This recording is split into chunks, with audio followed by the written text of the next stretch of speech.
ഞാനിപ്പോൾ പറയാൻ പോകുന്നത് NSS ഗ്രേസ് മാർക്കിനെ പറ്റിയിട്ടാണ്. ഇതെങ്ങനെ രജിസ്റ്റർ ചെയ്യണമെന്നല്ല, അതിന് മുന്നിട്ട് എനിക്ക് ഇതിൻ്റെ ക്രൈറ്റീരിയകൾ അറിഞ്ഞിരിക്കണം, എങ്ങനെയാണ് ഇത് നടക്കുന്നത് എന്നുള്ള സംഭവം അറിയാൻ വേണ്ടിയിട്ടാണ് ഈ ഒരു വീഡിയോ ചെയ്യുന്നത്. രജിസ്റ്റർ ചെയ്യുന്ന ഒരു വീഡിയോ ഈ ഒരു കൂട്ടത്തിലില്ല, അത് വേറെ ചെയ്യാം. അപ്പോൾ നമ്മൾ ഈ ഒരു NSS ഗ്രേസ് മാർക്ക് രജിസ്റ്റർ ചെയ്യുക സ്റ്റുഡൻറ്റ് പോർട്ടൽ വഴിയാണ് ചെയ്യുക. ഓക്കെ, നമ്മളിപ്പോൾ റിവാലുവേഷനൊക്കെ ചെയ്യുമ്പോൾ ചിലവർ ഗസ്റ്റ് ലോഗിൻ ചെയ്തിട്ട് ചെയ്യാറുണ്ട്. അതിലൊന്നും കൂടെ എന്ത് ചെയ്യാൻ പറ്റില്ല, NSS ഗ്രേസ് മാർക്ക് കയറ്റാൻ പറ്റില്ല. അതിന് എന്ത് ചെയ്യണം, നിങ്ങൾ സ്റ്റുഡൻറ്റ് ബോർഡിൽ സൈനപ്പ് തന്നെ വേണം. ഓക്കെ, അതിൽ എന്നിട്ട് ഗ്രേസ് മാർക്ക് ആപ്ലിക്കേഷൻ കാണും. ഈ ആപ്ലിക്കേഷൻ ഇതിലാണ് നമുക്ക് എന്ത് ചെയ്യാൻ പറ്റുക, ഗ്രേസ് മാർക്ക് രജിസ്റ്റർ ചെയ്യാൻ പറ്റുക. പിന്നെ എനിക്ക് എല്ലാവർക്കും അറിയാവുന്നതാണ്, നമുക്ക് NSS എന്ന് പറയുന്നത് ഫസ്റ്റ് ഇയറിലും സെക്കൻഡ് ഇയറിലാണ് ഉണ്ടാവുക.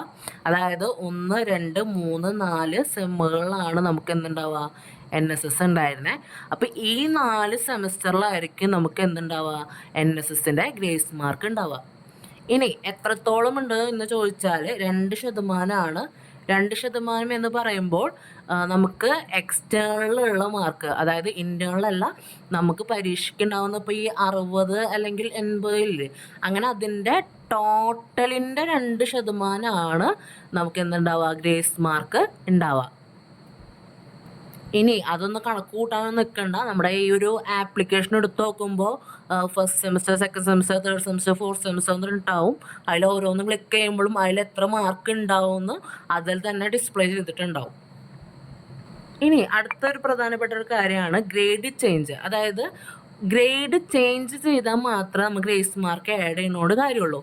അതായത് നമ്മളിപ്പോൾ ഒരു B+ ഉണ്ട്, അതിനെ എന്താക്കാൻ A ആക്കിയാൽ മാത്രമേ അവിടെ ഒരു പ്രാധാന്യമുള്ളൂ. അല്ലാണ്ട് വെറുതെ B+ ഉള്ളൂ, അതിൽ വെറുതെ ഒരു 2 മാർക്ക് കയറ്റിയിട്ട് ഗ്രേഡ് ഒന്നും ചേഞ്ച് ആയില്ലെങ്കിൽ ആ മാർക്ക് വെറുതെ അവിടെ കൊടുക്കുന്നതാണ്. അതിൽ വലിയ പ്രത്യേകിച്ചൊരു കാര്യമില്ല. ഗ്രേഡ് ചേഞ്ച് ആയാൽ മാത്രമേ നമ്മുടെ ടോട്ടലുള്ള മാർക്കിനെയും SGPAനും മാത്രം ബാധിക്കുള്ളൂ. അല്ലെങ്കിൽ അത് വെറുതെ ഒരു കണക്കാണ്, കാര്യമില്ല. പിന്നെ നമുക്കറിയാം നമ്മുടെ ഗ്രേഡിംഗ് സിസ്റ്റം വരുന്നത് FP, CB, P+, A+O എന്നാണ് അല്ലേ. അപ്പോൾ ഇവിടെ നമുക്ക് F-ന്ന് P ആക്കാം, P-ന്ന് C ആക്കാം, അങ്ങനെ എന്താ പറയുക, B+C-ന്ന് A വരെ ആക്കാം. A നിന്നോ A+ലോട്ടോ അല്ലെങ്കിൽ Oയിലോട്ടോ എന്ത് ചെയ്യാൻ പറ്റില്ല, ചേഞ്ച് ചെയ്യാൻ പറ്റില്ല. A വരെയാണ് മാക്സിമം. ഓക്കെ, അതേപോലെ തന്നെ സപ്ലിമെൻ്ററി കിട്ടിയ വിഷയങ്ങൾക്ക് നമുക്ക് എന്ത് ചെയ്യാൻ പറ്റും, ഗ്രേസ് മാർക്ക് ആഡ് ചെയ്യാൻ പറ്റും. പക്ഷേ ഇവിടെ ശ്രദ്ധിക്കേണ്ട കാര്യം എന്താണെന്ന് വെച്ചാൽ, ഇപ്പോൾ സപ്ലിമെൻ്ററി എന്ന് പറഞ്ഞാൽ ഫെയിലാണെന്ന് വിചാരിക്കും ഒരു സബ്ജക്റ്റിൽ. അതായത് ആ സബ്ജക്റ്റിൽ ഇപ്പോൾ 28 മാർക്ക് കിട്ടിയാലാണ് പാസ്സാവുക അല്ലേ.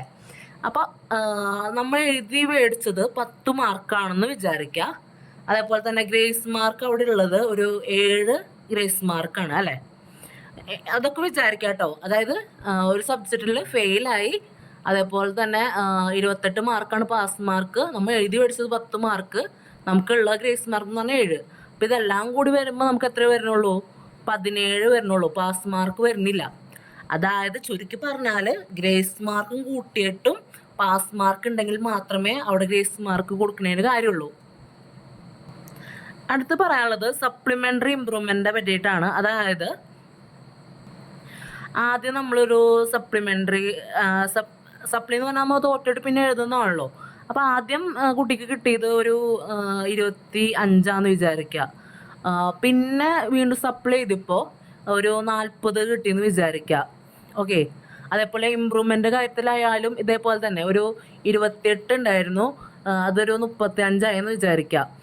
ഓക്കെ, ഇതിൽ ഗ്രേസ് മാർക്ക് ആഡ് ചെയ്യാൻ പറ്റുക ഈ 28 അതേപോലെ 25 ആയിരിക്കും. അതായത് നമ്മൾ ഫസ്റ്റ് എഴുതി കിട്ടുന്ന ഫസ്റ്റ് അപ്പിയറൻസിൽ നമ്മൾ എഴുതുന്ന പരീക്ഷയ്ക്കായിരിക്കും ഗ്രേസ് മാർക്ക് ആഡ് ചെയ്യാൻ പറ്റുക. പിന്നെ അതിൽ ചില സമയത്ത് ചിലവർ ഇപ്പം എന്നോട് മെസ്സേജ് ചോദിച്ച കാര്യമാണ്. അതായത് ഞാനൊരു വിഷയത്തിൽ പാസ്സായിരുന്നു, പക്ഷെ ഗ്രേസ് മാർക്ക് എടുത്ത് നോക്കുമ്പോൾ ഫെയിൽഡ് എന്നാണ് കാണിക്കുന്നത്, ഇതെന്താണെന്ന് ചോദിച്ചിട്ട്. അതായത് ഇത് മോഡറേഷൻ എന്ന് പറഞ്ഞ ഒരു സംഭവം വെച്ചിട്ടാണ് ഇത് പാസ്സായിട്ടുള്ളത്. അതായത് ഇത് കാലിക്കറ്റ് യൂണിവേഴ്സിറ്റി ചില 1 മാർക്ക് 2 മാർക്കിനൊക്കെ ആണെങ്കിൽ എന്ത് ചെയ്തിട്ടുണ്ടാവും, അത് കൊടുത്തിട്ട് പാസ് ചെയ്തിട്ടുണ്ടാവും. അപ്പോൾ ആ സബ്ജക്റ്റ് അങ്ങനെ പാസ്സായിട്ടുള്ളവർക്കൊക്കെ അവിടെ എന്തായിരിക്കും ഫെയിൽഡ് എന്നായിരിക്കും കാണിക്കേണ്ടത്. അതൊന്നും കുഴപ്പമില്ല. അത് നമുക്ക് കിട്ടുന്ന ഗ്രേസ് മാർക്ക് ആ മോഡറേഷൻ കിട്ടിയ സബ്ജക്റ്റിന് വേണം ആദ്യം കൊടുക്കാൻ. അതിന് കൊടുത്തതിന് ശേഷം മാത്രമേ ബാക്കിയുള്ള വിഷയങ്ങൾക്ക് കൊടുക്കാൻ പറ്റുള്ളൂ. ഓക്കെ, ഇനിയിപ്പോൾ വിചാരിക്കാം, അപ്പോൾ ഒരു സബ്ജക്റ്റിൽ നമുക്ക് 3 P ഉണ്ടായിരുന്നു, പക്ഷെ അത് 3ഉം മോഡറേഷൻ കിട്ടി പാസ്സായതാണെന്ന് വിചാരിക്കാം. പക്ഷെ നമുക്ക് ഗ്രേസ് മാർക്ക് ആണെങ്കിൽ ഈ 2 Fനുള്ളത് കൊടുക്കാനുള്ളൂ എന്ന് വിചാരിക്കാം. അപ്പോൾ പേടിക്കേണ്ട, ഈ F ഇനി തോൽക്കും എന്ന് വിചാരിച്ച് പേടിക്കേണ്ട. അതങ്ങനെ തന്നെ എന്ത് ചെയ്യും, പാസ് ആയിട്ട് കിടക്കും. പക്ഷെ നമുക്ക് കിട്ടുന്ന ഗ്രേസ് മാർക്ക് എന്ത് ചെയ്യണം, മോഡറേഷന് കിട്ടുന്നത് തന്നെ കൊടുക്കണം. ഓക്കെ, അത് കഴിഞ്ഞിട്ട് മാത്രമേ ബാക്കിയുള്ള വിഷയങ്ങൾക്ക് കൊടുക്കാൻ പാടുള്ളൂ. ഇനി എങ്ങനെ ഒരു ഗ്രേസ് മാർക്ക് കൊടുക്കുക എന്നുള്ളതിൻ്റെ നല്ല രീതി എന്ന് പറഞ്ഞാൽ കൂടുതൽ ക്രെഡിറ്റും അതേപോലെ തന്നെ കുറേ ഗ്രേഡുകളും ആക്കി കൊടുക്കുക. ഓക്കെ, അതായത് ക്രെഡിറ്റിൻ്റെ കാര്യം നിങ്ങൾക്ക് അറിയാമല്ലോ. ക്രെഡിറ്റ് എന്ന് പറഞ്ഞാൽ 4 ഇങ്ങനെ 3 2 എന്നുകൊണ്ട് ഓരോ വിഷയത്തിനും ഓരോ ക്രെഡിറ്റുകളുണ്ട്. അപ്പോൾ നമ്മൾ ഗ്രേഡിൻ്റെ ഇത് വെച്ച് ഇൻറ്റു ചെയ്യുമ്പോൾ കുറച്ചും കൂടിയും വാല്യൂ കൂടുതലായിരിക്കും ക്രെഡിറ്റ് കൂടുതലുള്ളതിന്. ഓക്കെ, അതേപോലെ തന്നെ ഗ്രേഡിൻ്റെ കാര്യം പറയുകയാണെങ്കിൽ ഇപ്പോൾ നിങ്ങൾക്ക് വിചാരിക്കുക ഒരു 6 മാർക്കാണ് ഒരു ഗ്രേസ് മാർക്കുള്ളതെന്ന് വിചാരിക്കുക. നിങ്ങൾക്ക്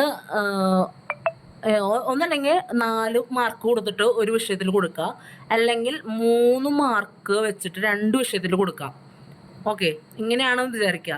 അപ്പോൾ കൊടുക്കേണ്ട നല്ല രീതി എന്ന് പറഞ്ഞാൽ ഇതിനായിരിക്കും. കാരണം ഇവിടെ 2 ഗ്രേഡ് ചേഞ്ചിങ് സംഭവിക്കുന്നുണ്ട്. ഇവിടെ ഒരു ഗ്രേഡ് മാറണുള്ളൂ.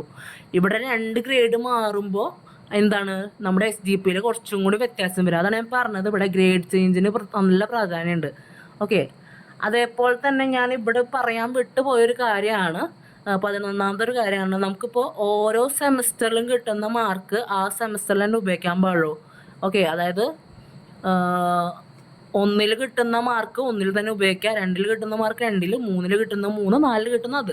ഇനിയിപ്പോൾ നിങ്ങൾ വിചാരിക്കുക, ഇപ്പോൾ നമുക്ക് ശരിക്കും ഗ്രേഡ് ചേഞ്ച് ആവണത് ഇപ്പോൾ 1ാമത്തെ സെമസ്റ്ററിൽ 7 ഗ്രേസ് മാർക്ക് ഉണ്ടെന്ന് വിചാരിക്കുക. നമുക്ക് 6 മാർക്കേ ആവശ്യം വന്നുള്ളൂ. 1 മാർക്ക് 2ാമത്തെ സെമസ്റ്ററിലോട്ട് കൊടുക്കാൻ പറ്റുമോ എന്ന് വെച്ചാൽ ഇല്ല. ആ സെമസ്റ്ററിൽ കിട്ടുന്ന മാർക്ക് അതിൽ തന്നെ ഉപയോഗിക്കുക, ബാക്കി വരുന്നത് അങ്ങനെ പോകും. ഓക്കെ, അപ്പോൾ NSS ഗ്രേസ് മാർക്കിനെ പറ്റിയിട്ടുള്ള ഒരു ഗൈഡൻസ് അല്ലെങ്കിൽ ക്രൈറ്റീരിയ മനസ്സിലായെന്ന് വിചാരിക്കണം.